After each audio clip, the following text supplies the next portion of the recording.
Hello my dear students, welcome back to learn easily channel.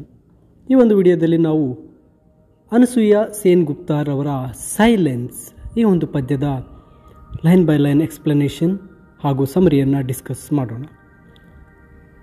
Silence ಈ ಪದ್ಯದಲ್ಲಿ ಅನಸೂಯ ಸೇನ್ ಗುಪ್ತಾರವರು ಮಹಿಳೆಯ ಒಂದು ಭಾಷೆ, ಈ ಒಂದು ನಿಶ್ಶಬ್ದ ಅಂದರೆ ಮಹಿಳೆ ತನ್ನಲ್ಲಿರ್ತಕ್ಕಂಥ ನೋವುಗಳನ್ನು ನಲಿವುಗಳನ್ನು ಹೊರಗಡೆ ಹೇಳಲು ಆಗದೆ ಆಕೆ ಒಂದು ನಿಶ್ಶಬ್ದವಾದಂತಹ ಭಾಷೆಯನ್ನು ಬಳಸ್ತಾ ಇದ್ದಾಳೆ. ಇದು ಕೇವಲ ಒಂದು ದೇಶವಲ್ಲ, ಎಲ್ಲ ದೇಶದ ಎಲ್ಲ ಮಹಿಳೆಯರಿಗೂ ಈ ನಿಶ್ಶಬ್ದ ಅಂತಕ್ಕಂಥದ್ದೊಂದು ಭಾಷೆಯಾಗಿದೆ ಅಂತ ಹೇಳಿ ಈ ಪದ್ಯದ ಮೂಲಕ ಮಹಿಳೆಯ ಒಂದು ಪರಿಸ್ಥಿತಿಯ ಬಗ್ಗೆ ತಿಳಿಸ್ತಾ ಹೋಗಿದ್ದಾರೆ. ಬನ್ನಿ ಇದರ ಒಂದು ಲೈನ್ ಬೈ ಲೈನ್ ಎಕ್ಸ್ಪ್ಲನೇಷನನ್ನು ಸಮರಿಯನ್ನು ಡಿಸ್ಕಸ್ ಮಾಡೋಣ. ಇಲ್ಲಿ ಮೊದಲ ಸಾಲುಗಳಲ್ಲಿ ಹೇಳ್ತಾರೆ, too many women in too many countries speak the same language of silence. ಅಂದರೆ ಇಲ್ಲಿ ಬಹಳ ದೇಶಗಳಲ್ಲಿ ಬಹಳ ಮಹಿಳೆಯರು ಏನು ಮಾಡ್ತಾ ಇದ್ದಾರೆ, ಸೇಮ್ ಲ್ಯಾಂಗ್ವೇಜನ್ನು ಮಾತಾಡ್ತಾ ಇದ್ದಾರೆ. ಆ ಒಂದು ಲ್ಯಾಂಗ್ವೇಜ್ ಸೈಲೆನ್ಸ್, ಮೌನವಾಗಿದೆ. ಅಂದರೆ ಜಗತ್ತಿನಾದ್ಯಂತ ಈ ಪರಿಸ್ಥಿತಿ ಇದೆ. ಕೇವಲ ಇದು ಒಂದು ದೇಶ ಅಥವಾ ಒಂದು ಸಂಸ್ಕೃತಿಗೆ ಇದು ಸೀಮಿತವಾಗಿಲ್ಲ. ಇಲ್ಲಿ ಆ ಮಹಿಳೆಯರೆಲ್ಲ ಏನು ಮಾಡ್ತಾ ಇದ್ದಾರೆ, ಮೌನವಾದಂಥ ಒಂದು ಭಾಷೆಯನ್ನು ಮಾತಾಡ್ತಾ ಇದ್ದಾರೆ. ಸ್ತ್ರೀಯರು ತಮ್ಮನ್ನು ಯಾರು ಕೇಳಿಸಿಕೊಳ್ಳೋದಿಲ್ಲ ಎನ್ನುವಂಥ ಒಂದು ರೀತಿಯ ಅನುಭವವನ್ನು ಪಡ್ಕೊಂಡಿದ್ದಾರೆ. ಅವರು ಆ ಮೌನವಾದ ಭಾಷೆಯನ್ನು ಅವರು ಮಾತಾಡ್ತಾ ಇದ್ದಾರೆ ಅಂತ ಹೇಳ್ತಾ ಇದ್ದಾರೆ. ನಂತರ my grandmother was always silent, always aggrieved, only her husband had the cosmic right. ನೋಡಿ, ಇಲ್ಲಿ ಎರಡನೇ ಸಾಲಿನಲ್ಲಿ ಅವರು ತನ್ನ ಅಜ್ಜಿಯ ಒಂದು ಉದಾಹರಣೆಯನ್ನು ಹೇಳ್ತಾ ಇದ್ದಾರೆ. ನನ್ನ ಅಜ್ಜಿ ಯಾವಾಗಲೂ ಮೌನಿಯಾಗಿದ್ದರು ಮತ್ತು ಅವರು ದುಃಖಿತರಾಗಿದ್ದರು ಅಂತ. ಇಲ್ಲಿ ಆ ಕವಿಯವರು ತಮ್ಮ ಅಜ್ಜಿಯ ಉದಾಹರಣೆಯನ್ನು ಕೊಡ್ತಾ ಹೇಳ್ತಾರೆ, ಇದು ಮೌನದಿಂದ ಸ್ತ್ರೀಯರ ಮೇಲೆ ಆಗ್ತಕ್ಕಂಥ ಒಂದು ಪರಿಣಾಮವನ್ನು ತೋರಿಸುತ್ತೆ. ಇಲ್ಲಿ ಅಗ್ರೀವ್ಡ್ ಅಂದರೆ ಅನ್ಯಾಯಕ್ಕೊಳಗಾದ ನೋವುಂಡಂತಹ ವ್ಯಕ್ತಿಯಾಗಿದೆ. ಆ ಅಜ್ಜಿಯು ಕೂಡ ಆಲ್ವೇಸ್ ಸೈಲೆಂಟ್, ಅವರು ತುಂಬ ಮೌನವಾಗಿದ್ದರು. ಅಂದರೆ ಆ ತನ್ನ ನೋವನ್ನು ಹೊರಗಡೆ ಹಾಕ್ತಾ ಇರಲಿಲ್ಲ. Only her husband had the cosmic right. ಅದು ಆ ನಮ್ಮ ಅಜ್ಜಿಯ ಗಂಡನಿಗೆ ಮಾತ್ರವೇ ಅಧಿಕಾರ ಇತ್ತು, ಮಾತಾಡುವ ಅಧಿಕಾರ ಇತ್ತು ಅಂತ ಹೇಳ್ತಾ ಇದ್ದಾರೆ. ಅಂದರೆ ಈ ಸಾಲಿನ ಅರ್ಥದಲ್ಲಿ ಅವರು ಹೇಳ್ತಾ ಇರ್ತಕ್ಕಂಥದ್ದು, ಇದು ಪುರುಷ ಪ್ರಧಾನವಾದ ಸಮಾಜದಲ್ಲಿ ಕೇವಲ ಗಂಡಸರಿಗೆ ಮಾತ್ರವೇ ಅಧಿಕಾರವಿತ್ತು ಅಂತಕ್ಕಂಥದ್ದನ್ನು ಹೇಳ್ತಾ ಇದ್ದಾರೆ. ಸ್ತ್ರೀಯರ ಹಕ್ಕುಗಳನ್ನು ಈ ಒಂದು ಪುರುಷ ಪ್ರಧಾನ ಸಮಾಜ ಪಡೆದಿತ್ತು, ಸ್ತ್ರೀಯರಿಗೆ ಹಕ್ಕುಗಳನ್ನು ಕಸಿದುಕೊಳ್ಳಲಾಗಿತ್ತು ಅಂತಕ್ಕಂಥದ್ದನ್ನು ಹೇಳ್ತಾ ಇದ್ದಾರೆ. ಅವರ ಅಜ್ಜಿಯೂ ಸಹ ಮಾತಾಡಬೇಕು ಆಗ್ತಾ ಇರಲಿಲ್ಲ. ಮಾತಾಡುವ ಹಕ್ಕು ಓನ್ಲಿ ಅವರ ಗಂಡಂದ ತಾತನಿಗೆ ಮಾತ್ರವೇ ಇತ್ತು ಅಂತ ಹೇಳ್ತಾರೆ.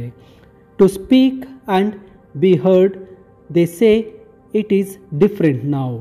ನೋಡಿ, ಆ ಮಾತಾಡಲು ಕೇಳಿಸಿಕೊಳ್ಳಲು ಇವೆಲ್ಲವೂ ಸಹ ಅವರಿಗೆ ಮಾತ್ರ ಇತ್ತು. ಅಂದರೆ ಇಂದಿನ ಸಾಲಿನಲ್ಲಿ ಆ ಗಂಡನಿಗೆ ಮಾತ್ರ ಮಾತಾಡಲು ಮತ್ತು ಅವರ ಅಭಿಪ್ರಾಯಗಳಿಗೆ ಬೆಲೆ ಸಿಗ್ತಾ ಇತ್ತು. ಸ್ತ್ರೀಯರಿಗೆ ತಮ್ಮ ಅಭಿಪ್ರಾಯ ಹೇಳುವ ಸ್ವಾತಂತ್ರ್ಯ ಇರಲ್ಲ ಅಂತಕ್ಕಂಥದ್ದನ್ನು ತಿಳಿಸ್ತಾ ಇದ್ದಾರೆ. They say it is different ನಾವು.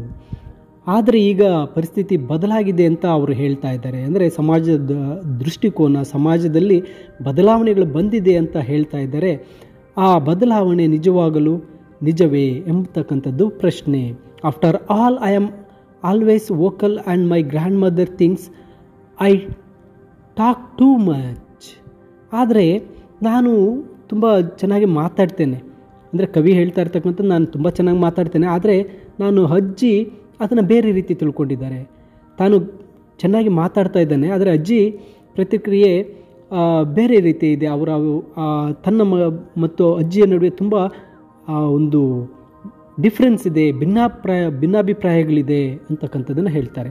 But sometimes I wonder when a women shares her thoughts as some women do graciously it is allowed.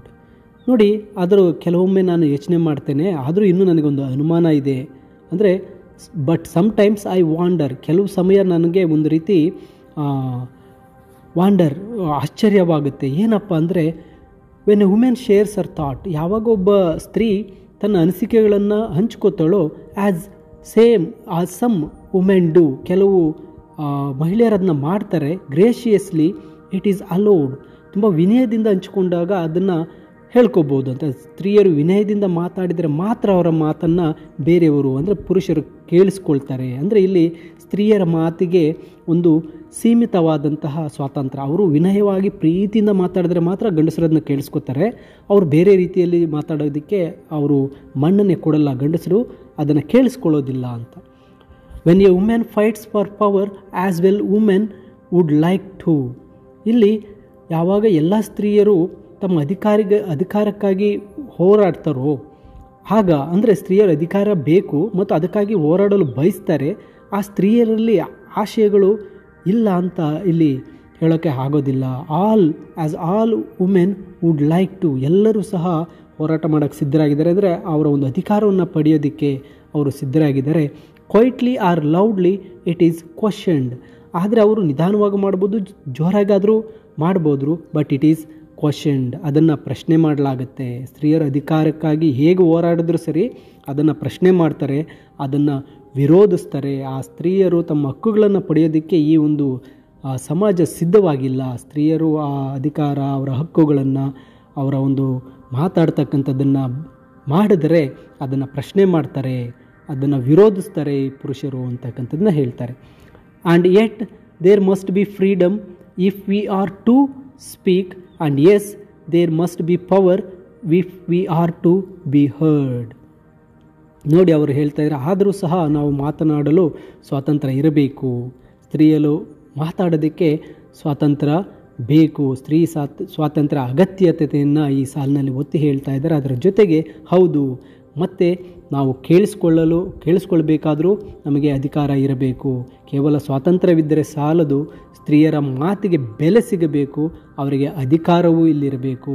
ಇಲ್ಲಿ ಅಧಿಕಾರ ಇಲ್ಲದ ಒಂದು ಸ್ವಾತಂತ್ರ್ಯ ಅಪೂರ್ಣ ಅಂತಕ್ಕಂಥದ್ದು ಇಲ್ಲಿ ಹೇಳ್ತಾ ಇದ್ದಾರೆ. There must be power if we are to be heard.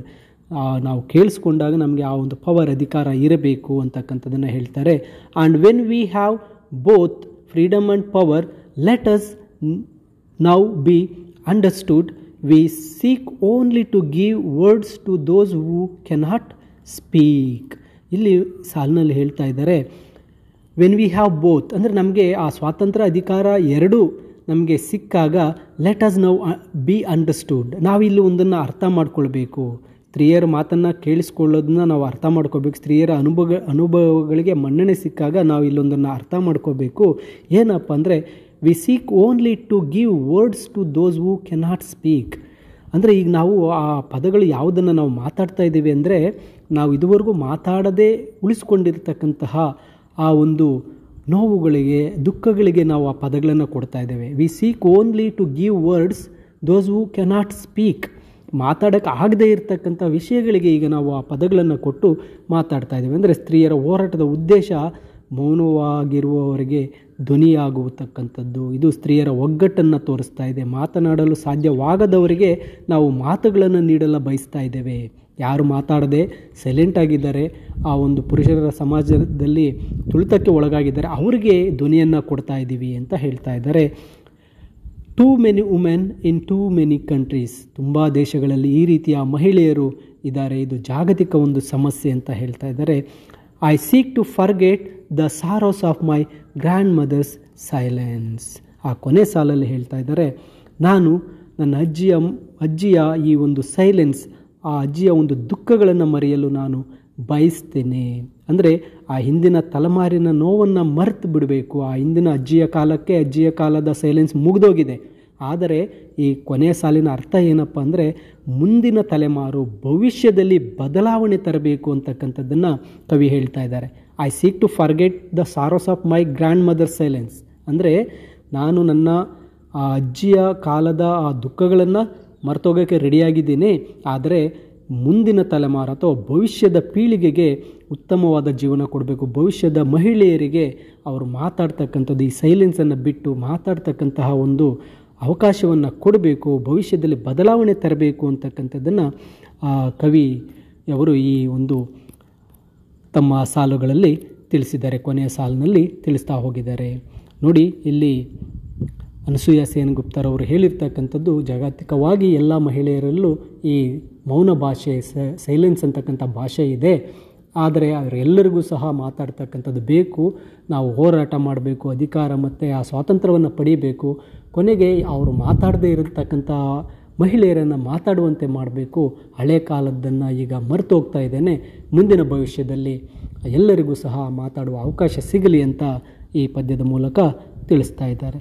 My dear students, ಈ ಒಂದು ಪೊಯಮ್ನ ಇಂಗ್ಲೀಷ್ ಸಮರಿ PDF ವಿಡಿಯೋದ ಡಿಸ್ಕ್ರಿಪ್ಷನಲ್ಲಿದೆ, ಡೌನ್ಲೋಡ್ ಮಾಡಿಕೊಳ್ಬೋದು. ಹಾಗೆ ವಿಡಿಯೋ ಇಷ್ಟ ಆದರೆ ಲೈಕ್ ಮಾಡಿ, ನಿಮ್ಮ ಸ್ನೇಹಿತರಿಗೆ ಶೇರ್ ಮಾಡಿ, ಮತ್ತು ಲರ್ನ್ ಈಸಿಲಿ ಚಾನಲನ್ನು ತಪ್ಪದೆ ಸಬ್ಸ್ಕ್ರೈಬ್ ಮಾಡ್ಕೊಳ್ಳಿ.